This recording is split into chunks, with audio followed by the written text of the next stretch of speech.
പണ്ട് കാലത്തെല്ലാം നമുക്കറിയാം, അതായത് ഒരുപാട് വർഷങ്ങൾക്ക് മുമ്പ് രാജഭരണമായിരുന്നു ഒരു വിധമുള്ള എല്ലാ രാജ്യങ്ങളിലും. അപ്പം ഇന്ത്യയിലും രാജാക്കന്മാരായിരുന്നു ഭരിച്ചുകൊണ്ടിരുന്നത്. അപ്പം ഭരണത്തിന് വേണ്ടിയിട്ട് രാജാക്കന്മാർ തമ്മിൽ യുദ്ധം ചെയ്യുകയും അവർ അധികാരം പിടിച്ചെടുക്കുകയും ചെയ്തിരുന്നു. അങ്ങനെ മാറി മാറി ഒരുപാട് കാലഘട്ടങ്ങൾ മാറി അങ്ങനെ രാജഭരണം അവസാനിച്ചു. അതിനുശേഷം വിദേശ ശക്തികൾ നമ്മുടെ രാജ്യത്തേക്ക് വന്നു. അങ്ങനെ ബ്രിട്ടീഷുകാർ കുറേ നാൾ ഭരിച്ചു. അങ്ങനെ നമ്മൾ ഒരുപാട് സമരങ്ങൾ ചെയ്തു, സ്വാതന്ത്ര്യം കിട്ടി. അതിനുശേഷം ജനാധിപത്യം സ്ഥാപിച്ചു. അതിനുശേഷം ഒരു ഒരു എന്താ പറയുന്ന ഒരു നിയമസംഹിത വന്നു. അതായത് നമ്മുടെ ഭരിക്കുന്ന ഭരണാധികാരികളെ തിരഞ്ഞെടുക്കുന്ന ജനങ്ങളാണ്.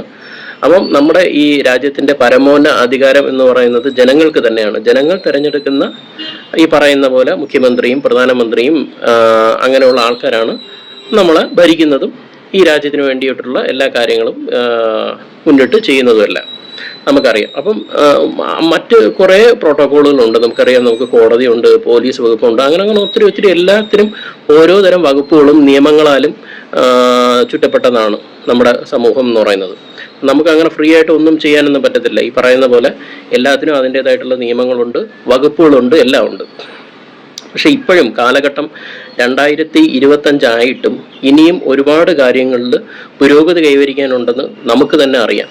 അതിൽ ഇപ്പം ഞാൻ ഈ പറഞ്ഞതുപോലെ നമ്മുടെ പ്രധാനമന്ത്രിയുടെ കീഴിൽ ഒരുപാട് വകുപ്പുകളുണ്ട്. അങ്ങനെ ഓരോ സ്റ്റേറ്റുകളിൽ ചെല്ലുമ്പോഴത്തേക്കും മുഖ്യമന്ത്രിമാരുണ്ട്. മുഖ്യമന്ത്രിമാരുടെ അണ്ടറിൽ ഒരുപാട് വകുപ്പുകളുണ്ട്. ഓരോ വകുപ്പിനും പ്രത്യേകം മുഖ്യമന്ത്രിമാരുണ്ട്, അതിൻ്റേതായിട്ടുള്ള ഉദ്യോഗസ്ഥന്മാരുണ്ട് എന്നൊക്കെ എല്ലാം അറിയാം. അങ്ങനെ പ്രധാനപ്പെട്ട കുറേ വകുപ്പുകളാണ് ഈ പറയുന്ന പോലെ റവന്യൂ വകുപ്പ്, ഈ പറയുന്ന പോലെ ഗതാഗത വകുപ്പ്, ആരോഗ്യ വകുപ്പ്, ഫുഡ് ആൻഡ് സേഫ്റ്റി, അങ്ങനെ ഒത്തിരി ഒത്തിരി ഒത്തിരി എല്ലാത്തിനും വകുപ്പുകളുണ്ട്. സിവിൽ ഏവിയേഷൻ, അങ്ങനെ എല്ലാത്തിനും വകുപ്പുകളുണ്ട്. അപ്പം നമ്മുടെ നാട്ടിൽ, ഇപ്പം നമ്മുടെ ഇന്ത്യയിൽ തന്നെ നമ്മൾ എടുക്കുകയാണെന്നുണ്ടെങ്കിൽ, നമ്മുടെ രാജ്യത്ത് എടുക്കുകയാണെന്നുണ്ടെങ്കിൽ, നമ്മൾ ഇപ്പോൾ ഈ 2025 ഒരുപാട് കാര്യങ്ങൾ പുരോഗതി കൈവരിച്ചു കഴിഞ്ഞു. GDP കൂടി, അതുപോലെ തന്നെ ഉൽപ്പാദനം കൂടി, അതുപോലെ തന്നെ കയറ്റുമതി ഇറക്കുമതി, അങ്ങനെയുള്ള എല്ലാ കാര്യത്തിലും ഇൻഫ്രാസ്ട്രക്ചർ ഡെവലപ്മെൻറ്റ്, റോഡ്, അങ്ങനെയുള്ള എല്ലാത്തിലും കുറേയൊക്കെ വികസിച്ചു കഴിഞ്ഞു. എന്നിട്ടും ഇനിയും ഒരുപാട് കാര്യങ്ങളിൽ പുരോഗതി കൈവരിക്കാനുണ്ടെന്ന് നമുക്കറിയാം. പക്ഷേ ഇന്ന് ഈ ഒരു എപ്പിസോഡിൽ ഞാൻ സംസാരിക്കാൻ ഉദ്ദേശിക്കുന്ന ഒരു ടോപ്പിക് എന്ന് പറഞ്ഞാൽ, ഈ ഫുഡ് ആൻഡ് സേഫ്റ്റി ഡിപ്പാർട്ട്മെൻറ്റ് എന്ന് പറയുന്നൊരു ഡിപ്പാർട്ട്മെൻ്റ് ഉണ്ട്. അവർ എത്രത്തോളം സ്ട്രോങ് ആയിട്ടാണ് പ്രവർത്തനക്ഷമതയോടുകൂടി പ്രവർത്തിക്കുന്നു എന്നുള്ളതിലൊരു സംശയം ഉള്ളത് കൊണ്ടാണ് ചോദിക്കുന്നത്. നമ്മുടെ സമൂഹത്തിൽ നമുക്ക് നോക്കുമ്പോൾ അറിയാൻ പറ്റും. ഒരുപാട് 5 സ്റ്റാർ ഹോട്ടൽ, 7 സ്റ്റാർ ഹോട്ടൽ മുതൽ 3 star hotel, 4 star hotel, restaurant ചെയിനുകൾ, അതുപോലെ തന്നെ തട്ടുകട, ഇങ്ങനെയുള്ള ഒരുപാട് ഭക്ഷണശാലകളുണ്ട്. ഈ ഭക്ഷണശാലകളിലെല്ലാം ഉണ്ടാക്കുന്ന ഫുഡുകൾ എത്രത്തോളം മനുഷ്യൻ്റെ ആരോഗ്യത്തിന് ഉതകുന്നതാണ്, അതായത് മനുഷ്യൻ്റെ ആരോഗ്യത്തിന് എന്തെങ്കിലും കേടുവരുത്തുന്നുണ്ടോ എന്നുള്ളത് പ്രോപ്പറായിട്ടുള്ള ചെക്കിംഗ് ഉണ്ടോ എന്നുള്ളത് പല ഉദാഹരണം കാണുമ്പോഴും നമ്മൾ ചിന്തിച്ചു പോകും.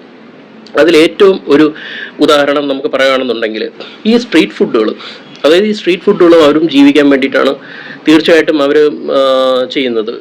വർക്ക് ചെയ്യുന്നത്. അപ്പോൾ അത് ആഹാരം നമ്മൾ രാത്രി എല്ലാം പോയി ആഹാരം കഴിച്ച് വളരെ ടേസ്റ്റിയുള്ള ആഹാരമാണ്. പക്ഷേ എത്രത്തോളം അതിൽ മനുഷ്യന് കഴിക്കാൻ പറ്റുന്ന രീതിയിലുമാണ് അവർ ഭക്ഷണം ഉണ്ടാക്കുന്നത്, അതായത് പഴകിയതാണോ, അതിലെന്തെല്ലാം ചേർക്കുന്നുണ്ട് എന്ന് ആരെങ്കിലും ഈ വകുപ്പ് ഡിപ്പാർട്ട്മെൻറ്റിൽ ഉദ്യോഗസ്ഥന്മാർ ആരെങ്കിലും ചെക്ക് ചെയ്യാറുണ്ടോ എന്നുള്ളത് വളരെ സംശയം ഉളവാക്കുന്നൊരു കാര്യമാണ്. ഈ ഇടയ്ക്ക് തന്നെ ഈ പറയുന്ന പോലെ കഴക്കൂട്ടം ഭാഗത്ത് നിന്ന് മെയിൻ കഴക്കൂട്ടം MC റോഡ്, അതായത് മെയിൻ റോഡ്, ബൈപ്പാസ് റോഡിൻ്റെ അവിടെ നിന്നിട്ട് സൈഡിലുള്ള അത് അവരുടെ ഭാഷയും കാര്യങ്ങളും എല്ലാം കണ്ടിട്ട് ഹിന്ദിക്കാരാണ്, അതായത് ബംഗാളികളാണ് എന്നാണ് സംശയം തോന്നുന്നത്. എന്തായാലും ഹിന്ദിയാണ് സംസാരിക്കുന്നത്. അവർ കടയിൽ നിന്ന് കുറച്ച് ചിക്കൻ കറിയും ഇതുപോലുള്ള പൊറോട്ടയും ദോശയൊക്കെ മേടിച്ചിട്ട് വീട്ടിൽ കൊണ്ടുപോയി ഈ പറയുന്ന പോലെ ഈ ചിക്കൻ കറി കുറച്ചെടുത്ത് കഴിച്ചപ്പോഴത്തേക്ക് എന്തോ ഒരു സ്മെല്ല് പോലെ തോന്നി. അത് ജസ്റ്റ് ഒന്ന് അടർത്തിയെടുത്ത് മണപ്പിച്ചപ്പോൾ അസാധ്യ സ്മെല്ല്. ഒന്നുകിൽ അത് പഴകിയതായിരിക്കും, അല്ലെങ്കിൽ ഈ പറയുന്ന പോലെ കേടായ ചിക്കൻ ആയിരിക്കും. പക്ഷെ ഈ ഒരു ചിക്കൻ എന്തുദ്ദേശത്തിനാണോ ഒന്നും ചെക്ക് ചെയ്യാതെ വേവിച്ച് ആൾക്കാർക്ക് കൊടുത്ത് ആൾക്കാരുടെ ആരോഗ്യസ്ഥിതി മോശമാക്കുന്നത്, അല്ലെങ്കിൽ ഇതെങ്ങനെ പൈസ കൊടുത്ത് മേടിച്ച് കഴിക്കുന്ന ആൾക്കാർക്ക് ഒരു വിലയുമില്ലേ കാശിന്? ഇതെന്തൊരു കാലഘട്ടമാണ്! ഇത് പ്രോപ്പറായിട്ട് എല്ലാ തട്ടുകട മുതലും അല്ലെങ്കിൽ ഹോട്ടൽ മുതലും ഫസ്റ്റ് ഫ്രം ദ സ്ക്രാച്ച് മുതൽ തുടങ്ങുകയാണെന്നുണ്ടെങ്കിൽ ഈ പറയുന്ന പോലെ സ്ട്രീറ്റ് ഫുഡ് മുതൽ ചെക്ക് ചെയ്ത് തുടങ്ങണം. എല്ലാ ദിവസവും ഉണ്ടാക്കുന്ന ഫുഡുകൾ എത്രത്തോളം മനുഷ്യന് ആരോഗ്യത്തിന് ഹാനികരമാണോ എന്ന് ചെക്ക് ചെയ്യണം, അത് പഴകിയതാണോ എന്ന് ചെക്ക് ചെയ്യണം, ആൾക്കാർ കൊടുക്കുന്ന കാശിന് മൂല്യം, ആൾക്കാരുടെ ജീവന് മൂല്യം, ഇതെല്ലാം കൽപ്പിക്കേണ്ടത് നമ്മുടെ ആവശ്യകതയാണ്. അപ്പം നമ്മുടെ രാജ്യത്തിൻ്റെ തന്നെ ഒട്ടു ഉദാഹരണം കുറേ വീഡിയോസിലെല്ലാം നമുക്ക് കാണാൻ സാധിക്കും.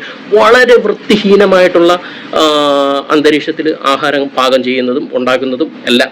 അതിന് കുറച്ച് ഉദാഹരണം തന്നെ നമുക്ക് യൂട്യൂബിലും എല്ലാം നോക്കാൻ കാണാൻ കഴിയും. അങ്ങനെയുള്ള കുറച്ച് വീഡിയോസ് ഞാൻ ഡൗൺലോഡ് ചെയ്ത് തീർച്ചയായിട്ടും നിങ്ങൾ കാണാൻ വേണ്ടിയിട്ട്, അതായത് നിങ്ങൾക്കത് മനസ്സിലാകണം ഇങ്ങനെയൊക്കെയാണ്. പക്ഷേ ഇതൊരു ഒരു ഉദാഹരണം മാത്രമാണ്.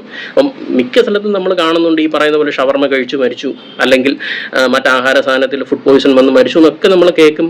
ചില സ്ഥലത്തു നിന്നെല്ലാം ഫുഡ് പോയിസൺ വന്നിട്ട് അല്ലെങ്കിൽ ഫുഡ് കേടായ ഫുഡ് പിടിച്ച് പൂട്ടും, ക്യാഷ് കൊടുക്കും, തുറക്കും, വീണ്ടും അങ്ങനെ തന്നെ ആവർത്തിച്ചുകൊണ്ടിരിക്കും.